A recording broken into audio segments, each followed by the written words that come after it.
Assalamualaikum warahmatullahi wabarakatuh. Perkenalkan, nama saya Adelia Kusuma Ardani, NIM 2111002954 dari kelas MD. Di sini saya akan memaparkan beberapa materi, yaitu 1. Hubungan konsumen dengan produsen. 2. Teori pelayanan konsumen yang bertanggung jawab. 3. Hak perlindungan terhadap konsumen. Yang keempat, bisnis dan perlindungan konsumen. Untuk materi yang pertama adalah hubungan konsumen dengan produsen. Definisi konsumen menurut Undang-Undang Perlindungan Konsumen (UU-PK) adalah konsumen adalah setiap orang yang memakai barang atau jasa yang tersedia dalam masyarakat, baik bagi kepentingan diri sendiri, keluarga, orang lain, maupun makhluk hidup lainnya dan tidak untuk diperdagangkan. Dan pengertian konsumen juga dapat dilihat dari dalam UU Nomor 20 Tahun 2002 tentang ketenagalistrikan oleh Mahkamah Konstitusi telah dibatalkan karena bertentangan dengan konstitusi. Definisi konsumen ketenaga listrik yakni setiap orang atau badan yang membeli tenaga listrik dari pemegang izin usaha ketenagalistrikan untuk digunakan sebagai pemanfaat akhir dan tidak untuk diperdagangkan. Produsen adalah orang yang menghasilkan barang atau jasa untuk keperluan konsumen.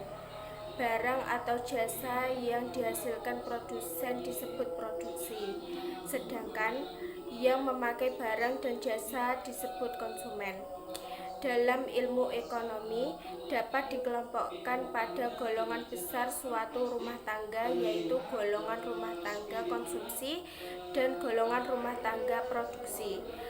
Golongan rumah tangga konsumsi adalah kelompok masyarakat yang memakai barang atau jasa, baik secara perorangan maupun keluarga atau organisasi masyarakat.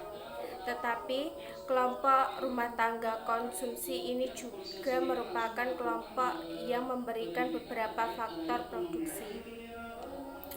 Orang yang menyewakan tanah untuk keperluan perusahaan dan tempat kedudukan perusahaan, orang yang menyerahkan ketenaga kerjaan untuk bekerja pada suatu perusahaan atau pabrik, dan orang menyertakan modal usaha dan untuk usaha yang diusahakan dan tenaga ahli masyarakat untuk perusahaan.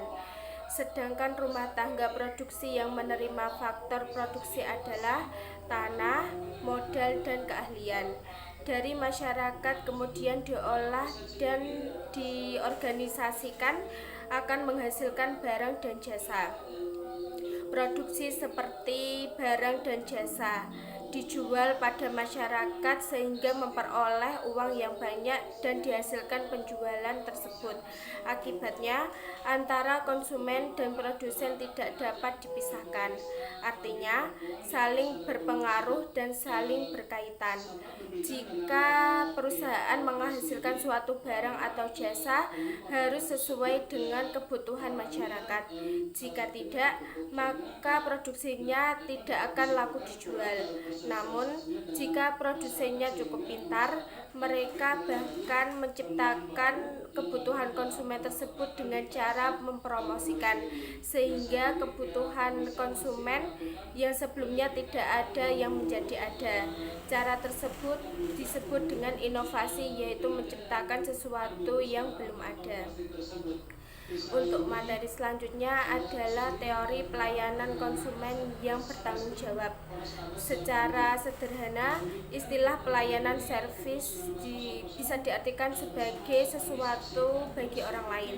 Sedangkan secara umum pelayanan adalah setiap kegiatan yang diperuntukkan atau ditujukan untuk memberikan kepuasan terhadap pelanggan. Melalui pelayanan ini dan kebutuhan pelanggan dapat terpenuhi. Pelayanan merupakan salah satu hal yang penting dalam memasarkan produk, di mana pelayanan yang baik akan menimbulkan perasaan yang puas bagi pelanggan. Pelayanan yang dimaksud adalah kegiatan yang dilaksanakan atau diselenggarakan oleh organisasi yang menyangkut kepentingan dari pihak konsumen. Dan menurut Sandi Ciptono dalam bukunya yang berjudul Prinsip-Prinsip Total Quality Service mengatakan bahwa ada 3 kunci dalam memberikan pelayanan pelanggan yang unggul. Yang pertama, kemampuan memahami kebutuhan pelanggan dan keinginan pelanggan. Yang kedua, pengembangan dibatasi lebih akurat dan bersaing. Yang ketiga, pemanfaatan informasi-informasi yang diperoleh dalam riset pasar dalam kegiatan suatu kerangka strategi. Kualitas pelayanan merupakan suatu faktor yang menentukan kepuasan pelanggan. Dan bentuk-bentuk pelayanan. Pelayanan dapat dikategorikan dalam 3 bentuk, yaitu dengan lisan dan tulisan, layanan dan perbuatan. Layanan dengan lisan. Layanan dengan lisan dilakukan oleh petugas-petugas di bidang dalam hubungan masyarakat. Layanan informasi dalam bidang-bidang lain yang bertugas memberikan penjelasan atau keterangan kepada siapapun. Dan syarat-syarat harus dipenuhi melakukan pelayanan, yaitu memahami benar-benar masalah yang termasuk dalam bidang tugasnya, mampu memberikan penjelasan apa yang perlu dengan lancar dan singkat dan lancar tapi cukup jelas, dan bertingkah laku sopan dan ramah. Bentuk layanan dengan tulisan. Layanan dengan tulisan merupakan bentuk layanan yang paling menonjol dalam melaksanakan tugas, tidak hanya dalam segi jumlah tetapi juga dalam segi peranannya. Pada dasarnya, pelayanan memiliki tulisan cukup efektif, terutama layanan jarak jauh karena faktor biaya.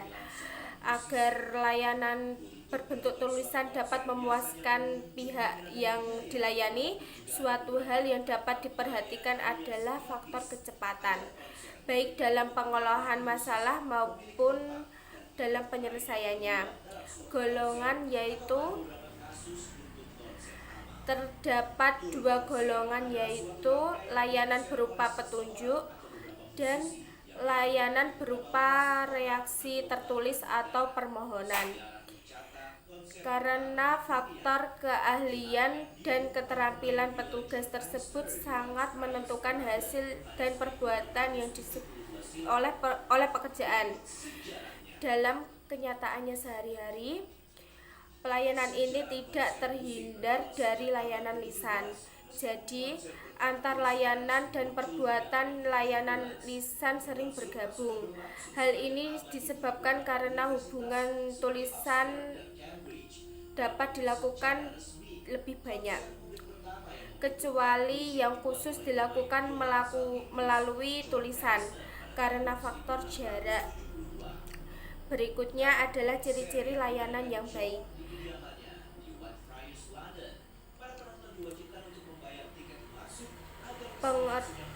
Pengertian pelayanan yang baik adalah kemampuan perusahaan dalam memberikan pelayanan yang terdapat kepuasan terhadap pelanggan dengan standar yang telah ditetapkan.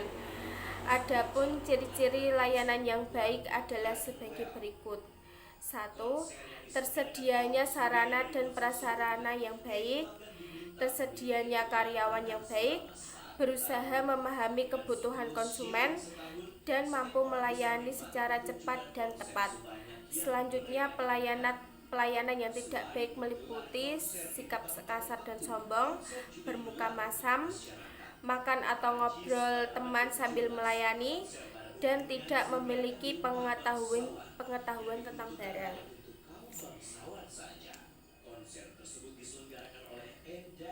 Dan materi selanjutnya adalah hak-hak perlindungan konsumen.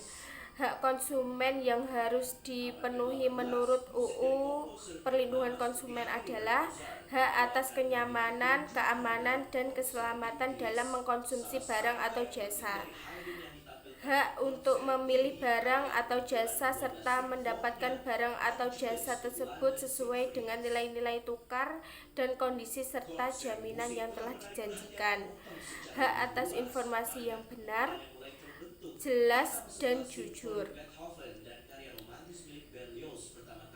Hak untuk didengar dan dapat keluhannya atas barang atau jasa yang telah digunakannya.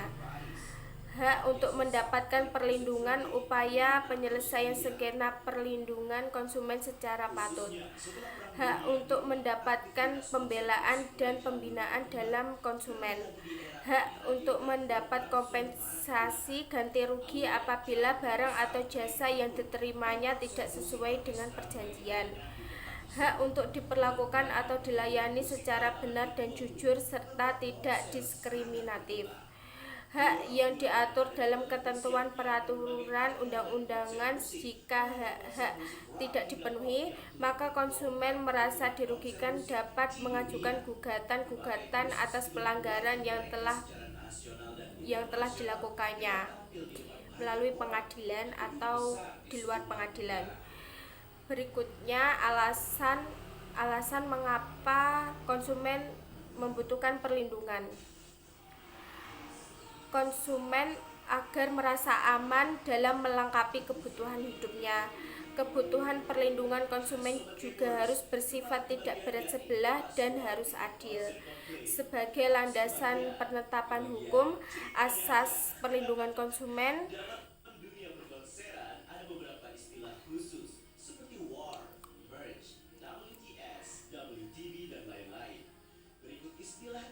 penjelasan sebagai berikut adalah asas-asas manfaat. Konsumen maupun pelaku usaha dan produsen berhak mendapat perilaku yang adil dan kedua belah pihak, sehingga tidak salah satu pihak yang merasa manfaat atau kerugian. Berikutnya adalah asas keadilan. Konsumen dan produsen dapat berlaku adil dengan peroleh hak dan kewajiban secara seimbang atau merata. Asas-asas keseimbangan. Sebuah keseimbangan antara hak dan kewajiban para produsen dan konsumen dengan mengacu pada peraturan hukum pada konsumen, pada asas keamanan dan keselamatan. Sebuah jaminan hukum bahwa konsumen akan memperoleh manfaat dari produk yang dikonsumsinya atau dipakainya, dan sebaliknya bahwa produk itu tidak akan mengganggu keselamatan jiwa dan harta bendanya. Asas kepastian hukum. Sebuah pemberian kepastian hukum bagi produsen maupun konsumen dalam mematuhi dan menjalankan peraturan hukum dengan apa yang menjadi hak dan kewajibannya. Hal ini dilakukan tanpa membebankan tanggung jawab terhadap salah satu pihak. Dan materi selanjutnya adalah bisnis dan perlindungan konsumen. Dari sudut pandang ekonomi, produsen sebagai penghasil barang dan konsumen sebagai pengguna barang. Dan beda dengan aspek produsen, akibat dari sistem pasar bebas, hal itu dapat konsumen tidak mengetahui jelas siapa yang telah diproduksinya yang diperoleh.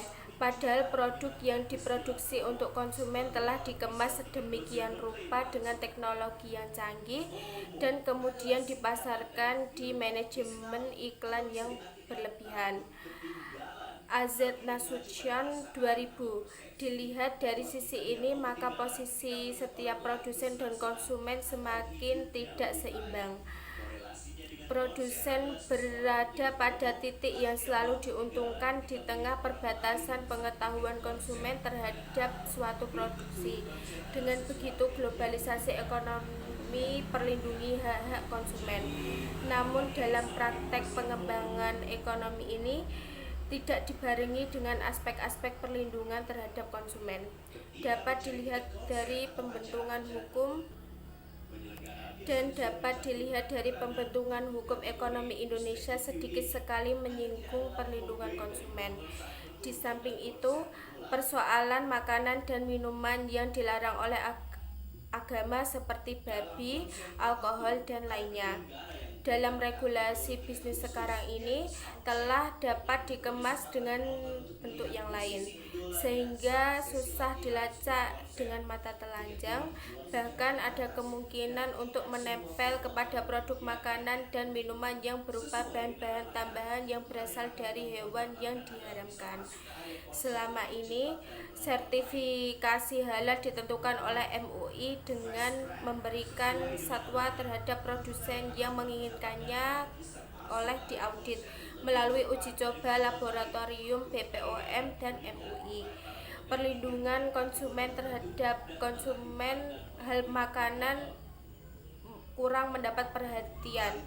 Berdasarkan Berdasarkan dari hasil penelitian dalam pengaduan yang umat Islam itu tidak peduli dengan makanan dan minuman yang tidak halal yang beredar dengan bebas tanpa sertifikasi halal.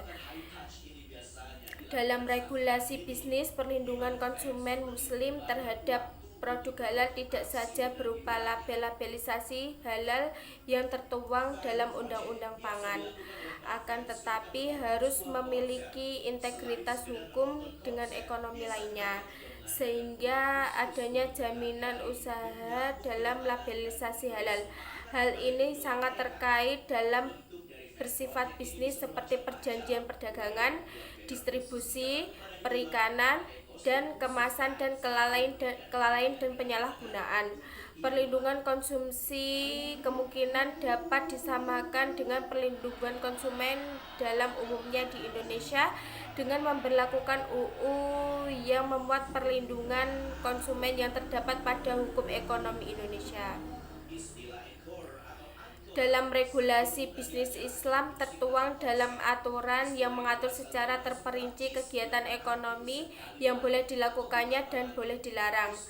Hal ini dimaksud untuk melindungi konsumen, produsen, dan pihak lainnya dari kerugian dan kemudaratan. Pelindungan konsumen dalam regulasi bisnis Islam dapat dikelompokkan menjadi dalam kegiatan, dalam regulasi produksi dan regulasi perdagangan, dan regulasi konsumsi. Berikutnya adalah perlindungan konsumen terhadap produk halal. Produk halal yang menjadi pokok konsumen dalam masyarakat adalah suatu kewajiban yang harus dipenuhi dalam regulasi bisnis sejak dari bahan baku, produksi, distribusi hingga mengkonsumsinya. Produksi barang makanan dari bahan olahan yang halal dapat dalam hukum Islam tanpa digariskan dengan tegas. Hal ini mengandung arti setiap kegiatan produksi makanan harus berpegang pada produk halal tersebut yang sudah digariskan oleh syariat Islam yang perspektif lebih luas dan negara lebih banyak mendengarkan dan kepentingan produsen. Keseimbangan memperhatikan keluhan-keluhan konsumen di Indonesia. Hal ini menciptakan hubungan negara dengan pengusaha semakin kental, dan di sisi lain hubungan pengusaha, negara, dan konsumen mengalami hubungan putus. Meskipun terdapat sosialisasi perdagangan yang dilegalkan oleh negara, justru membuat regulasi bisnis menjadi semakin eksklusif. Artinya, di luar asosiasi tersebut tidak ada yang berhak memberi peraturan main dan membuat konsumen Indonesia berada pada posisi terjerumus. Hak-hak konsumen muslim di Indonesia, maka dalam kewajiban produsen dalam regulasi bisnis adalah menerapkan cara produksi yang benar dan baik. Dalam hal ini, produsen harus melakukan kontrol dan pengawasan sesama proses dari bahan baku, pengepakan, pengemasan, dan pemberian label. Yang kedua, memenuhi standar yang telah ditentukan oleh pemerintah maupun perjanjian internasional yang berkaitan dengan mutu.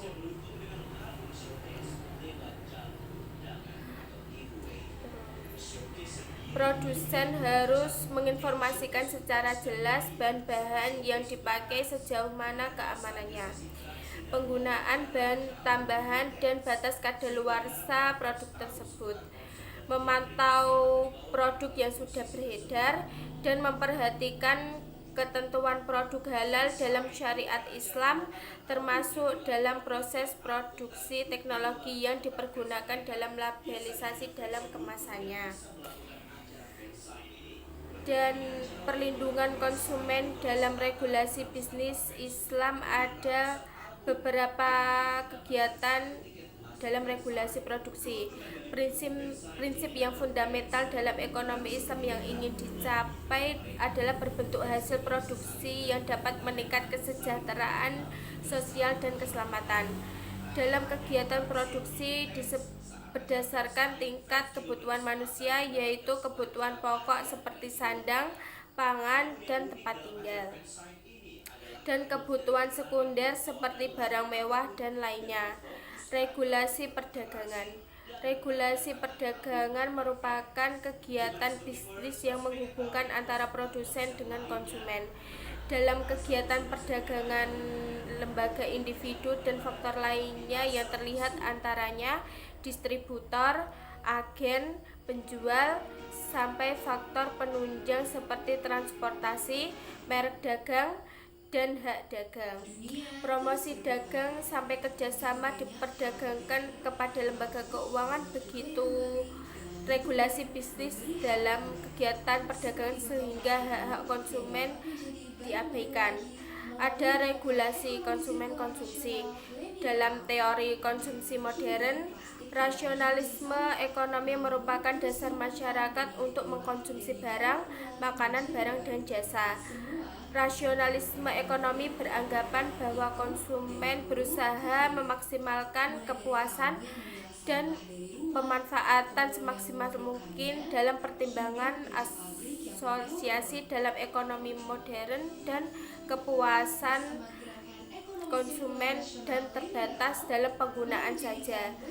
Dan berikutnya ada perlindungan produksi konsumen yang halal. Produksi halal merupakan suatu kewajiban yang harus dipenuhi dalam regulasi bisnis, sejak bahan baku, produksi, distribusi, hingga mengkonsumsinya. Produksi bahan makanan dari bahan olahan yang halal dalam hukum Islam digariskan dengan tegas. Hal ini mengandung arti setiap kegiatan produksi makanan harus berpegang pada syariat Islam. Dalam perspektif yang lebih luas, dan negara lebih banyak mendengarkan dan memperhatikan kepentingan produsen, memperhatikan pada keluhan konsumen di Indonesia. Hal ini menciptakan hubungan negara dengan usaha semakin kental dengan pengusaha, dan negara konsumen mengalami terputus. Itulah beberapa materi yang bisa saya sampaikan. Bila ada kesalahan mohon dimaafkan. Assalamualaikum warahmatullahi wabarakatuh.